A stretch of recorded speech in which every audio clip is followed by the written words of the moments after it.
नमस्कार दर्शकों, हिंदू धर्म में श्राद्ध कर्मकांड और पितृ पूजा को विशेष स्थान दिया जाता है। लोगों में प्रचलित मान्यताओं के अनुसार ऐसा माना जाता है कि श्राद्ध समय में पृथ्वी लोक में पितरों के लिए भोजन और जल अर्पित करने से उनकी स्वर्ग लोक में तृप्ति होती है। एक समय की बात है जब ऐसा ही कर्मकांड 600 वर्ष पूर्व के पंडित काशी शहर की गंगा दरिया में कर रहे थे। वहां तट पर खड़े कबीर साहिब जी भी उस दृश्य को देख रहे थे।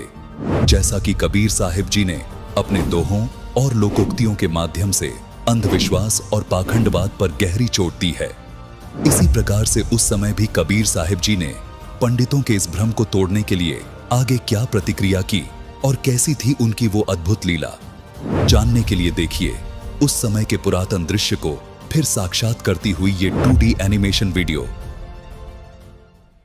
एक समय कबीर साहब सुबह के समय गंगा घाट पर चले गए।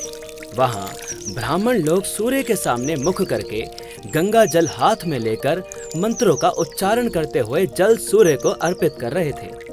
कबीर साहब जी उन ब्राह्मणों को ये सब करते देख रहे थे।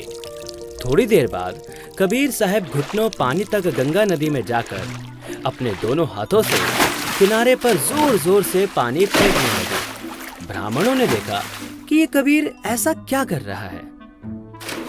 उन्होंने कबीर साहब जी से पूछा, हे कबीर, तू ये क्या कर रहा है? हे ब्राह्मण, मैंने आपसे नहीं पूछा कि आप क्या कर रहे थे, तो फिर आप मुझसे क्यों पूछ रहे हो कि मैं क्या कर रहा हूं? पहले आप बताइए कि आप क्या कर रहे थे। हम तो अपने भूखे प्यासे पूर्वजों को स्वर्ग में जल अर्पित कर रहे हैं। अच्छा, अब मैं आपको बताता हूं कि मैं क्या कर रहा था। दरअसल मैंने अपनी झोपड़ी के आगे एक छोटी सी बगीची लगा रखी है। मैं उसे सींच रहा हूं। अरे भाई, तुम्हारी झोपड़ी तो यहाँ से काफी दूर है, उसे ये पानी कैसे मिलेगा?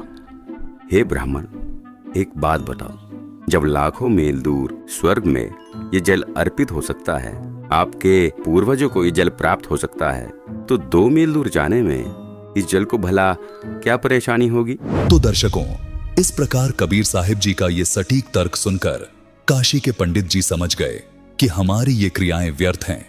कबीर साहिब जी ने उन्हें यहाँ ये भी समझाया कि आप एक ओर तो कह रहे हैं कि आपके पितर स्वर्ग में हैं, दूसरी ओर कह रहे हैं उनको पीने का पानी नहीं मिल रहा, उनको सूर्य को अर्घ देकर जल पार्सल करते हैं। यदि स्वर्ग में पीने के पानी का ही अभाव है तो उसे स्वर्ग नहीं कह सकते, वह तो रेगिस्तान होगा। वास्तव में वे पितरगण यमराज के अधीन यमलोक रूपी कारागार में अपराधी बनाकर डाले जाते हैं। वहां पर जो निर्धारित आहार है वह सबको दिया जाता है। जब पृथ्वी पर बनी कारागार में कोई भी कैदी भोजन के बिना नहीं रहता, सबको खाना पानी मिलता है, तो यमलोक वाली कारागार जो निरंजन काल ने बनाई है उसमें भी भोजन और पानी का अभाव नहीं है।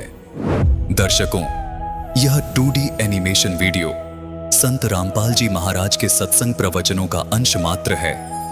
संपूर्ण आध्यात्मिक ज्ञान प्राप्त करने के लिए अवश्य सुनिए संत रामपाल जी महाराज के मंगल प्रवचन।